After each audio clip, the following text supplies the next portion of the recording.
All right, welcome.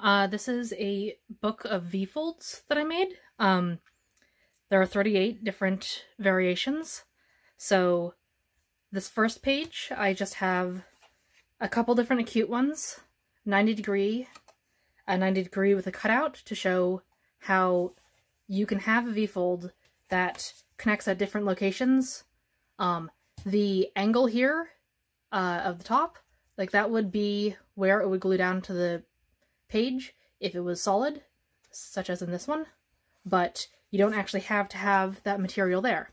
Here's an asymmetrical one, so the angle at which these are glued to the page is different, and that makes the angle here obtuse and the angle here acute. This is an obtuse V-fold, so when I say acute and 90 degree, this one here, this angle here is acute. This angle down at the bottom here, that's 90 degrees. Whereas this one, this angle here, is obtuse. So I have two acute, just to show that when you're looking at this sideways, when you open it up, this one, which is much more acute of an angle, that lays down much more flat. This one's standing up more. 90 degrees tends to stand up 90 degrees from the page as well. And the obtuse is folded down. So if you aren't paying attention to this one, which is the unequal one, acute gets, the more acute it is, the flatter it is, then it gets up 90 degrees, and then obtuse lies down. So you can get an entire range from flat to the page to flat to the page, depending on how you are gluing this, or how you are angling this. So that's basic V-folds. Here, I wanted to play with curved V-folds. So this is inspired by the Elements of Pop-Up. They've got a mechanism that is opposing V-folds with pinched tips. So that's great for if you're doing something like a mouth. Like, look, it's biting. But after making this one, I realized, you know, that's a pretty geometric curve. Wanted to see if I could do a more gradual curve with, this has 1, 2, 3. I don't know if you can really see it, but there are tabs, 3 of them. And then this one is the same angle here as this, but it's curving the opposite direction. So this one is actually glued along here. This tip here is glued, and then this has a tab behind it. See, right there? Because I wanted it to connect over. And when you're making this shape, you can't actually lay it out on the page with it being connected along that edge. And then to continue that, I've got another version of something curling over, which this is multiple different pieces of paper stacked. So this is kind of, I don't know, could be a scorpion tail or something. I just thought it was fun. If I were to remake it, I would probably not have glued the tabs under. I would have glued them straight, because that would actually reduce the number of layers of the page. And then you've got a rounded V-fold, which this also has multiple tabs gluing it along that edge. So it's got a little bit of, like, here's 1, 2, 3, 4, and 5, and then it's got a gap there so that it would fit. This I made because there is a way of doing a parallel fold boat, and I wanted to do a V-fold one as well. So when it closes, it comes up, so it moves down. You can do the V-fold one, which doesn't have that tipping motion. V-folds tend to have a lot more swinging action than parallel folds. So one thing to mention is this one is going to move a different degree than others. So I'll talk about that more a little bit later. Here, we've got enclosed V-folds. So this is a tetrahedron. If you count the bottom of the page as another plane. So these are equilateral, but you can do it taller, and you can do it asymmetrical. This one I actually kind of messed up a little bit, so sorry about that. But the back one has to have a crease so that when it folds up, it can go flat. But you can also do pyramids. So this is also equilateral. This, I believe, is the same triangle as this one, but now just as a pyramid. And this is my unequal one, or asymmetrical. Here are zigzag folds. So these are really interesting. This, and this are all the same exact shape. The only difference is that the location and angle at which they are glued has been changed. So these ones are much closer to parallel to the gutter, whereas this is almost perpendicular to the gutter.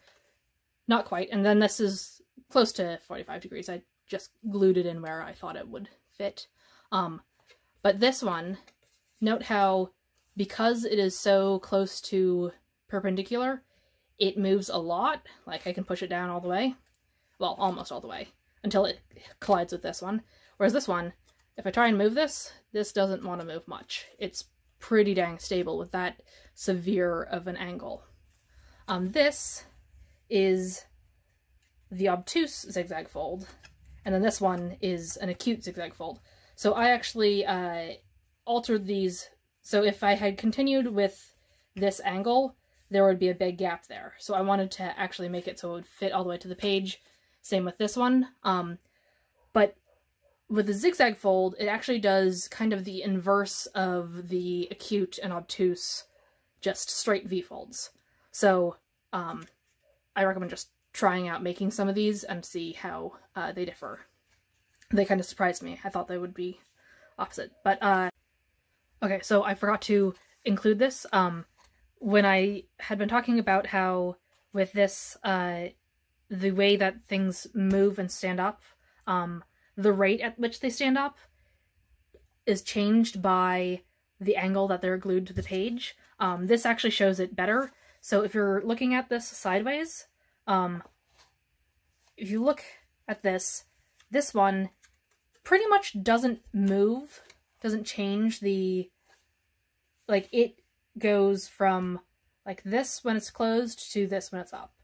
Whereas this one, that closes down, that's angled almost like this. And then when it opens, it comes up. So it changes the angle. This one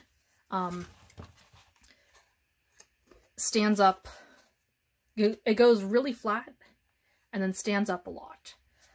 One thing, because this one is almost perpendicular to the gutter, it's a little bit off. If it was perpendicular, it wouldn't actually fold down flat. But because it's almost perpendicular, it has all that wobble. But it also has the ability to fold down. So this, this gives you a much more stable thing, but it doesn't swing very much. So that's one thing to keep in mind if you want to have a lot of motion in how your things are, like, if it's important for your mechanism to swing because that is conveying something through kinetic storytelling, the way that you position it on the page and the way that the glue tabs are positioned will alter how much movement you have. This one is canted in, so the angle here is going in towards the center. This is wider at the bottom narrower at the top than canted out, so these are wider at the top than at the bottom, just for variation. And then I hadn't shown cut and fold, so you can go super into depth with cut and fold mechanisms. This one, basically the same exact thing. This is just the same as any of these. But just by cutting 2 slots, or slits, rather, you can reverse and get a great deal of detail. These are one of the easiest things to make because you're not doing additional gluing. The one thing is you have a lot of gaps, which aesthetically can be cool, but it can also make your object weaker. So a lot of the times these will be done as the only type of mechanism with no gluing, and those ones are die-cut books, which tend to be very easy to produce because all that's needed is folding and creasing rather than any gluing, assembling. But it's a good thing to keep in mind for doing, like, keeping your costs down when you're manufacturing. This one didn't fit on the previous page, but this is an asymmetrical zigzag fold, so it's all different angles. This I wanted to try if I did a pinched tip in the center, which gives this nice rounded, I don't know, could be like the keel of a boat or a bird breastbone, the furcula. These are lateral pinch tips, and then this one has a central and lateral pinch tips. So subtle differences between all of them. I just thought they were pretty cool, kind of biomorphic. These are M-folds. So an M-fold is very similar to a V-fold. So if you fold these back, you can see that this, if it was glued to the page, would just be a normal V-fold. But this, what it is the, after doing this fold, these are folded, this is an equal angle to this one. So even on the asymmetrical one here, this angle and this angle are equal. They just don't have to be equal to the one on this side, so these angles are different. And the center angle doesn't have to be either. This one is just to show corrugation, like that could be that way, but I folded it back and forth to give more interest and depth. So you can play with how you're folding things and doing more complex objects off of simple things. Like this is based on the simple V-fold, but just a little bit beyond that. This one was inspired by the Pop-Up Book channel. Duncan Birmingham has amazing how-to videos, so that's where I got that one. And then this is a page of parallel platform stacks. So this is an acute V-fold, so this isn't at 90 degrees. So when it opens fully, it goes almost to flat, which I would not generally want. And then this one is 90 degree. So it kind of goes back and forth if you overextend it, which is fun. Kind of looks like it's dancing to me. Very sassy. But this is a good way to get a lot of height without having to have something, like it folds into the page really well. Like look at how much space. I could have done another layer if I wanted to. But this one, you can see up here, the footprint doesn't actually fit onto this top, so having a larger plane to give this more space would help.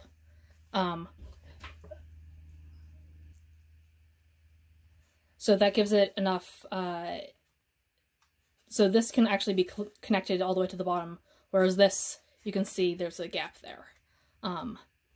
And if you look at this one, I just cut off those tips because I messed up, and I should have glued this further back on the page, but I didn't, and if these had existed still, it would be colliding there. So that was my bad.